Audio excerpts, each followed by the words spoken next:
Olá, queridos irmãos e irmãs, sejam todos bem-vindos a mais um encontro para fazer o culto do Evangelho no Lar.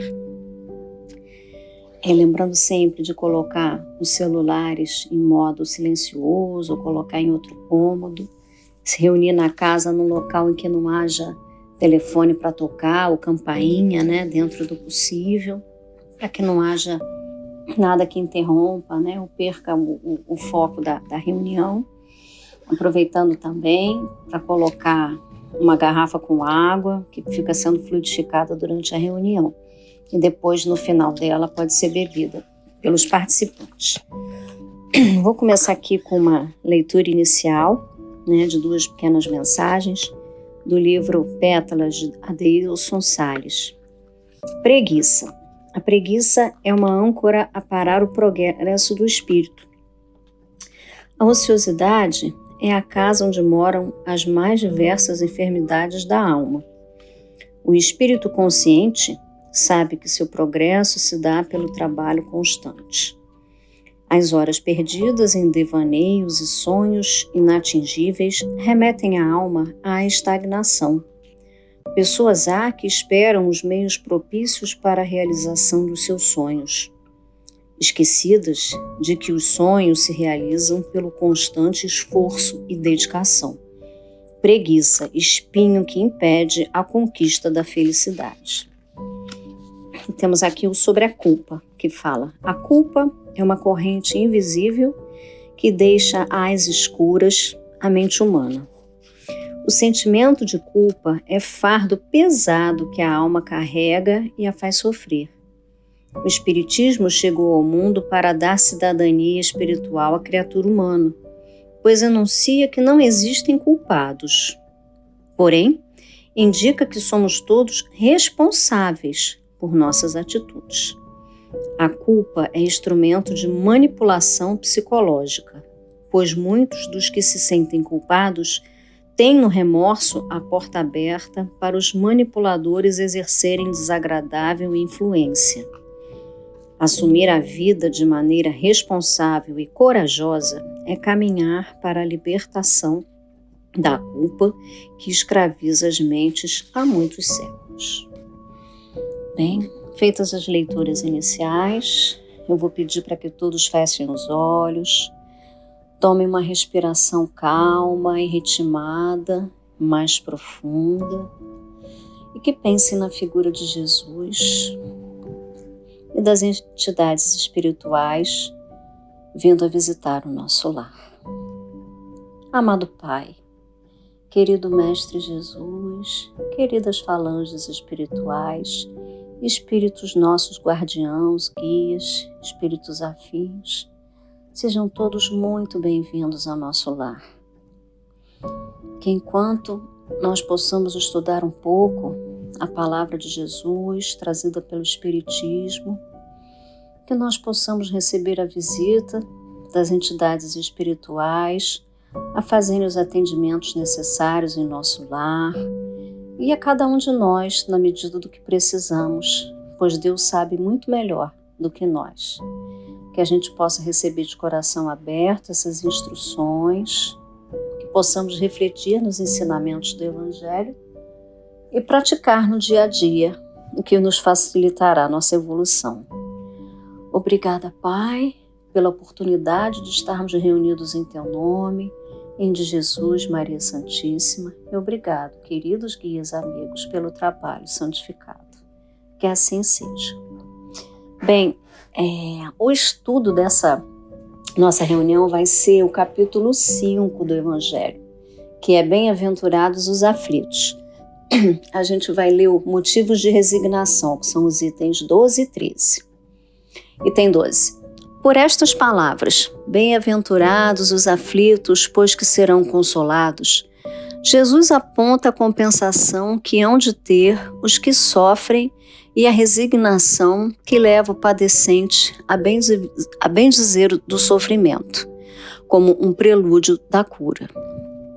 Também podem essas palavras ser traduzidas assim: deveis considerar-vos felizes por sofrerdes, visto que as dores desse mundo são o pagamento da dívida que as vossas passadas faltas vos fizeram contrair.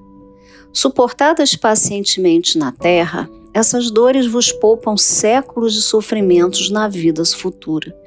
Deveis, pois, sentir-vos felizes por reduzir Deus a vossa dívida, permitindo que a saldeis agora, o que vos garantirá a tranquilidade no porvir. O homem que sofre assemelha-se a um devedor de avultada soma, a quem o credor diz: se me pagares hoje mesmo a 100ª parte do teu débito, quitar-te-ei do restante e ficarás livre. Se o não fizeres, atormentar-te-ei até que pagues a última parcela. Não se sentiria feliz o devedor por suportar toda espécie de privações para se liberar, pagando apenas a 100ª parte do que deve? Em vez de se queixar do seu credor, não ficaria agradecido? Tal o sentido das palavras: bem-aventurados os aflitos, pois que serão consolados. São ditosos, porque se quitam e porque, depois de se haverem quitado, estarão livres. Se, porém, o homem, ao quitar-se de um lado, endivida-se de outro, jamais poderá alcançar a sua libertação. Ora, cada nova falta aumenta a dívida, porquanto nenhuma há, qualquer que seja ela, que não acarrete forçosa e inevitavelmente uma punição. Se não for hoje, será amanhã. Se não for na vida atual, será noutra. Entre essas faltas, cumpre se coloque na primeira fiada a carência de submissão à vontade de Deus. Logo, se murmuramos nas aflições, se não as aceitarmos com resignação e como algo que devemos ter merecido, se acusarmos a Deus de ser injusto, nova dívida contraímos, que nos faz perder o fruto que devíamos colher do sofrimento. É por isso que teremos de recomeçar absolutamente, como se a um credor que nos atormente pagássemos uma cota e a tomássemos de novo por empréstimo. Ao entrar no mundo dos espíritos, o homem ainda está como o operário que comparece no dia do pagamento. A uns dirá o Senhor: aqui tens a paga dos teus dias de trabalho. A outros, aos venturosos da terra, aos que hajam vivido na ociosidade, que tiverem feito consistir a sua felicidade nas satisfações do amor próprio e nos gozos mundanos, será dito: nada vos toca, pois que recebestes na terra o vosso salário. Ide e recomeçai a tarefa. Item 13. O homem pode suavizar ou aumentar o amargor de suas provas, conforme o modo por que encare a vida terrena. Tanto mais sofre ele, quanto mais longa se lhe afigura a duração do sofrimento. Ora, aquele que a encara pelo prisma da vida espiritual apanha num golpe de vista a vida corpórea. Ele a vê como um ponto no infinito, compreende-lhe a curteza e reconhece que esse penoso momento terá presto passado. Quer dizer, presto é logo, né? A certeza de um futuro próximo mais ditoso o sustenta e anima, e longe de se queixar, agradece ao céu as dores que o fazem avançar. Contrariamente, para aquele que apenas vê a vida corpórea, interminável lhe parece esta, e a dor o oprime com todo o seu peso. Daquela maneira de considerar a vida, resulta ser diminuída a importância das coisas deste mundo e sentir-se compelido o homem a moderar seus desejos, a contentar-se com a sua posição, sem invejar a dos outros, a receber atenuada a impressão dos reveses e das decepções que experimente.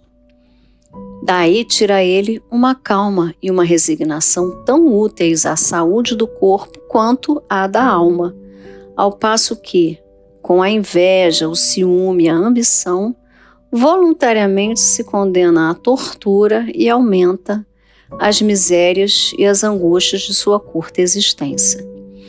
A gente vê que o texto ele é bem rico, né? E o que a gente está falando, hein? Como a gente pode suportar as nossas dores?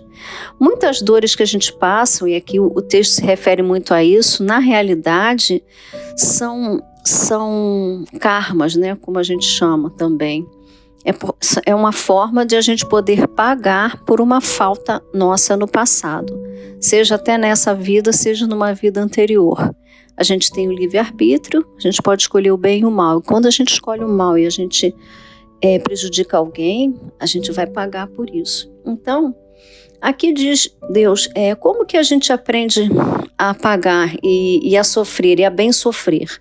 Através dessa resignação, através de uma visão de que numa eternidade, né, em que vive o Espírito, nós somos eternais, nós somos criados e seremos eternos, né? Então, uma pequena parte disso é uma encarnação, e um sofrimentozinho dentro dessa encarnação é uma parte ínfima da nossa existência. A gente pensando nisso e sabendo que nós somos eternos e que aquilo é uma pequena parcela, a gente não vai dar aquela importância tão grande se a gente tivesse olhar para a eternidade, né? Então essa é uma das maneiras. E como também através da fé, porque a gente sabendo que Deus tudo provê e que Deus é justo e bom, aquilo ali vai passar e aquilo teve uma razão de ser. No caso vai ser a nossa evolução. Agora, se a gente sofrer mal, sempre maldizendo Deus, maldizendo a sorte e sofrendo de uma forma extremamente revoltada tudo aquilo que a gente passa, a gente não tem um entendimento, né, do nosso sentido espiritual. Então, quem dessa forma age na realidade está sofrendo tão mal que vai voltar a sofrer de novo. Que foi dito aqui, né? Você volta e recomeça novamente. Então, aí nós temos que pensar na resignação. A resignação é a aceitação. Mas não é aquela aceitação que você vai ficar passivo, deixar tudo cair em cima e se desesperar ou ficar apático. Não, a aceitação no sentido da gente entender que aquilo ali é uma falta que a gente está pagando, a gente entender que aquilo é uma coisa que vai passar muito rápido, né, tendo-se em vista o tanto que a gente tem de vida, o tanto que a gente já viveu e ainda vai viver, e sabendo que aquilo é um passo, é um degrau no nosso caminho evolutivo e é uma maneira de saldar dívidas. E se a gente sofrer aquilo bem, Deus não dá a ninguém o fardo maior do que a pessoa possa carregar. Então, o sofrimento que a gente recebe é aquele que Deus sabe que a gente pode suportar. Então, a gente suporta de uma maneira mais tranquila, mais inteligente, com esse olhar espiritual.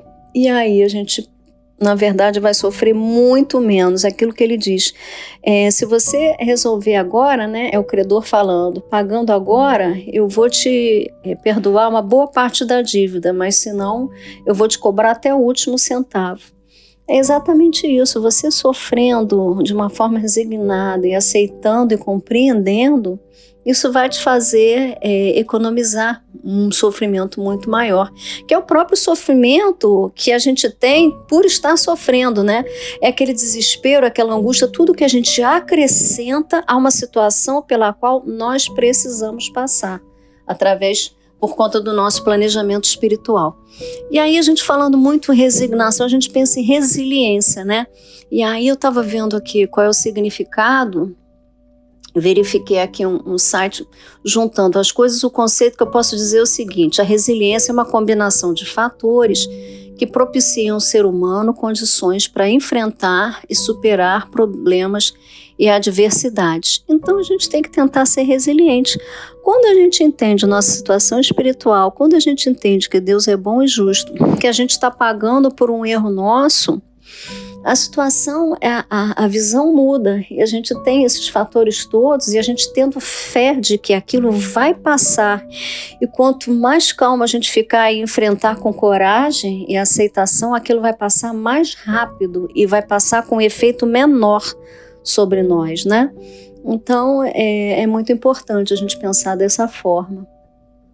E às vezes, quando a gente não age assim, a gente também cria ainda mais tormentos em cima de uma situação.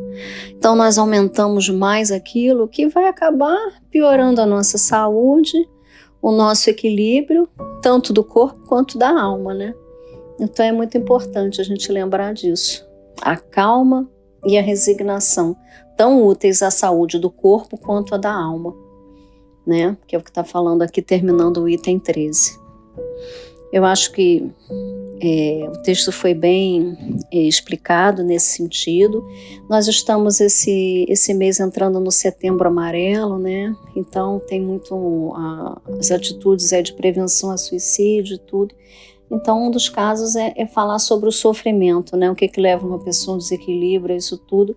Então a gente está começando com esses textos, que nenhum sofrimento também é tão grande que a gente não possa carregar. Deus sabe qual fardo que compete a cada um de nós, o que a gente aguenta e o que a gente não aguenta. A gente nunca vai receber algo que a gente não possa aguentar. Mas para isso a gente precisa entregar nas mãos dele, ter muita fé e esse entendimento todo de que as coisas vão passar e que nós somos espíritos no caminho de evolução. Assim, a gente agradece as explicações, né, que foram dadas aqui no Evangelho.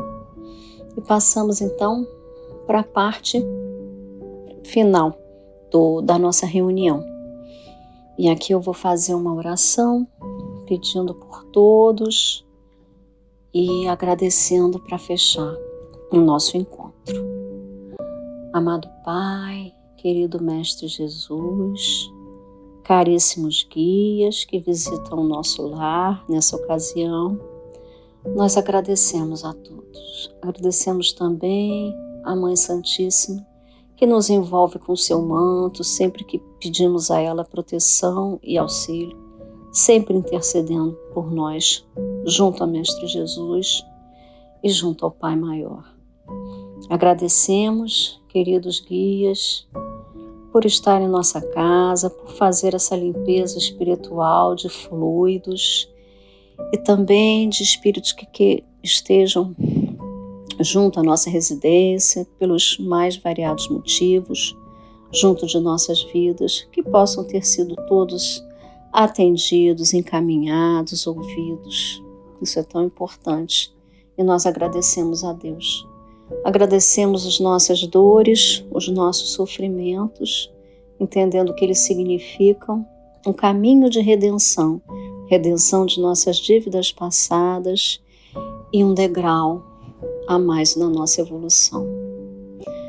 Te agradecemos, Pai, por tudo. Te pedimos que nos auxilie, nos mostre os caminhos para resolver os nossos problemas, as nossas dores, as vicissitudes pelas quais temos que passar, e que, mesmo resignados, tenhamos a fé e a confiança de que estás nos ajudando a encontrar a solução, a nos trazer o consolo, o alívio para tudo que temos que passar.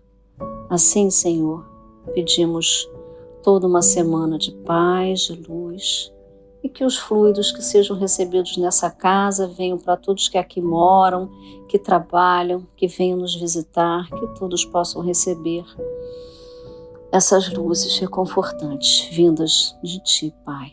Agradecemos e Te pedimos um caminhar junto da Tua bondade, da Tua proteção, com saúde e com muita paz a todos nós, ao nosso lar. Graças a Deus. Que assim seja.